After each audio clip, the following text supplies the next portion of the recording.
कक्षा 11 में फिजिक्स में फोर्थ चैप्टर चल रहा है।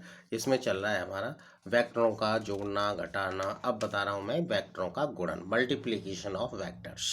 ओके, यानी कि यदि दो वेक्टरों के गुणन से प्राप्त राशि अदिश है तब इस गुणन को अदिश गुणन यानी स्केलर प्रोडक्ट कहते हैं, और यदि प्राप्त राशि सदिश है तब इसे सदिश गुणन यानी वेक्टर प्रोडक्ट कहते हैं।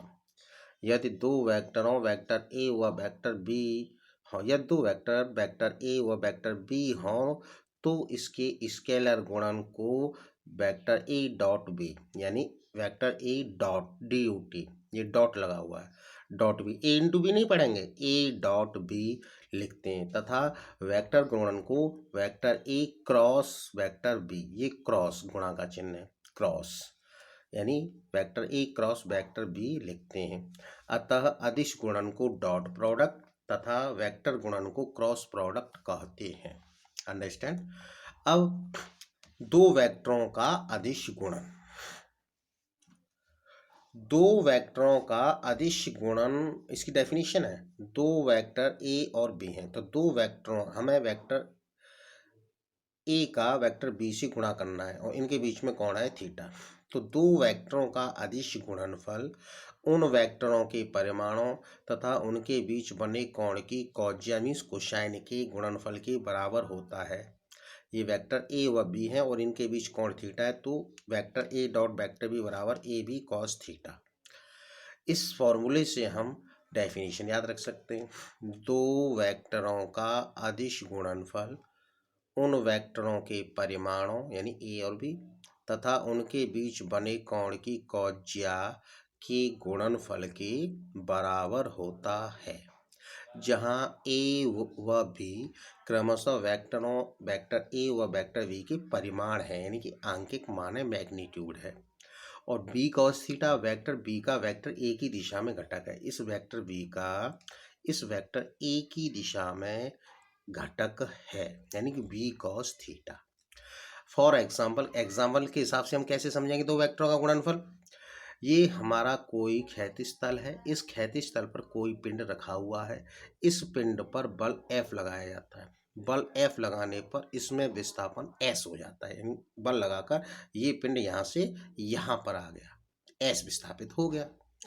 तब इन दोनों का गुणनफल बल F का विस्थापन S की दिशा में जो घटक होगा कहते वो F cos थीटा है, क्योंकि cos थीटा आधार बटे कर्ण होता है।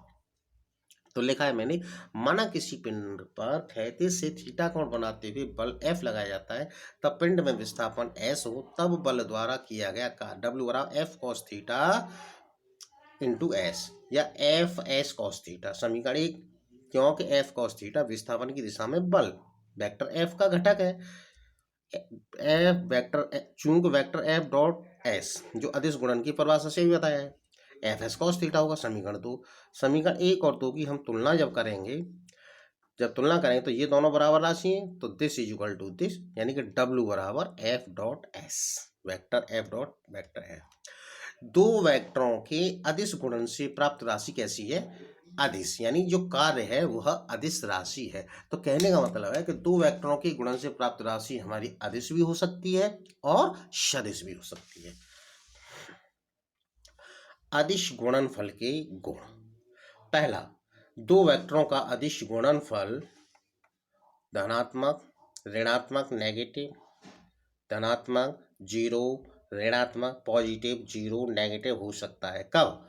नंबर ए, पहली कंडीशन में, पहले में ए, जब थीटा लेस देन 90 यानी कि थीटा न्यून कोण हो तो कॉस थीटा धनात्मक होगा, तब वेक्टर ए डॉट बी बराबर पॉजिटिव होगा।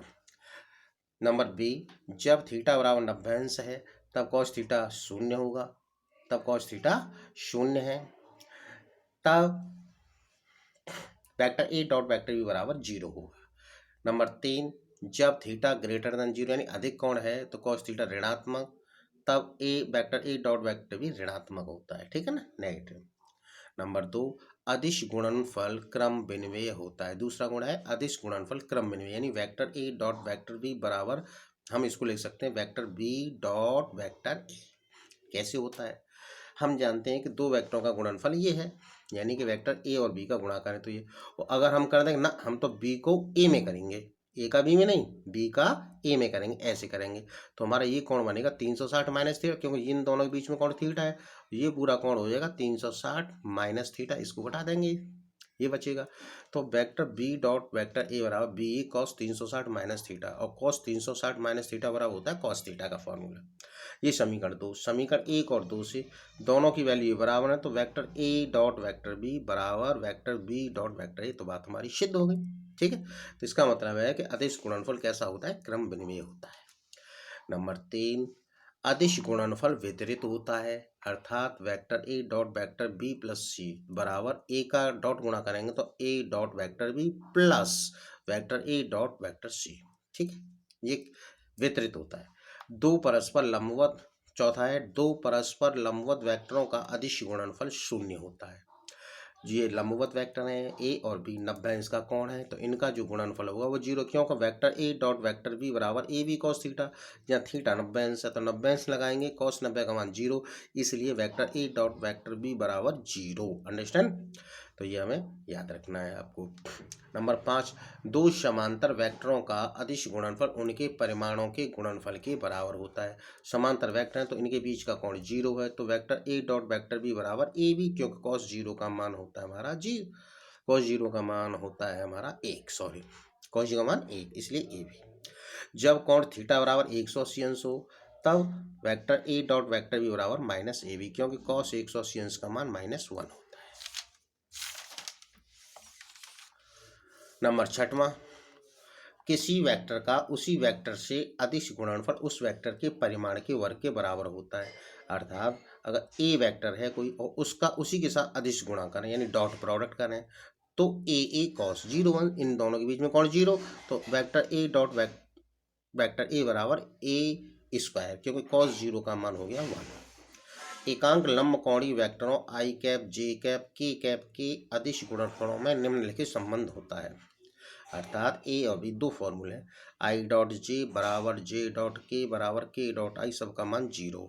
अर्थात बी आई डॉट आई बराबर जे बराबर के बराबर 1, यानी आई डॉट आई का मान 1, जे डॉट जे का मान 1, के डॉट के का मान 1, ऐसे ही इसका मान 0, इसका मान 0, इसका मान भी 0। कैसे होता है देखिए, आई डॉट जे बराबर ये आई जे की एकांक वेक्टर और इसका मान होता है 1, परिमाण 1 होता है। एकांक वेक्टर वह है जिसका परिमाण 1 होता है, तो ये 1 1 कॉस 90 अंश, क्योंकि ये दोनों लंबवत हैं, कॉस 90 का मान हमारा कितना होता है 0, इसलिए आई डॉट जे बराबर 0। इसी प्रकार जे डॉट के बराबर 0 और के डॉट आई बराबर 0। अब पुनः आई डॉट आई किसी वेक्टर का उसी वेक्टर से गुणा करें तो वह उसके वर्ग के बराबर, यानी कि आई, तो यानी 1 1 कॉस 0 अंश, और कॉस 0 का मान होता है 1, इसलिए आई डॉट आई बराबर 1। इसी प्रकार आई जे डॉट जे बराबर 1 और के डॉट के बराबर भी 1 होता है। तो ये दोनों इस तरह से हम समझ लेते हैं। नंबर 8वां, दो वेक्टरों का स्केलर गुणनफल उनके संगत एक्स वाई तथा जेड घटकों के गुणनफलों के योग के बराबर होता है। माना वेक्टर ए व वेक्टर बी दो वेक्टर हैं, उन्हें समकोणी घटकों में लिखने पर, तो ये समकोणी घटकों में हमने लिख दिए जो हम पीछे बता चुके हैं। इन दोनों वेक्टरों की अदिश गुणा करेंगे, vector A dot vector B यानी डॉट प्रोडक्ट बराबर, ये वेक्टर ए की वैल्यू लगा दी, डॉट लगाया, ये वेक्टर बी की वैल्यू लगा दी, इन दोनों का हम गुणा करेंगे। वैसे तो इस पद का पूरे तीनों में करते हैं, फिर इसका तीनों में करेंगे, इसका काफ़ी लंबा, तो हम आई वाले का आई के साथ कर सकते हैं, जे वाले का जे के साथ कर देंगे, के वाले का के साथ मल्टीप्लाई करेंगे, तो A x B X I dot I, ऐसे A Y B Y J dot J, K वाले का के साथ plus A Z B Z K dot K, इनकी वैल्यू होती है 1 1 1 1, तो vector A dot vector B बराबर A x B x plus A Y B y plus A Z B z, यही अभिष्ट व्यंजक है किसका, कि दो वेक्टरों का स्केलर गुणनफल उनके संगत एक्स वाई जेड घटकों के गुणनफलों के योग के बराबर होता है। Understand, okay, thank you.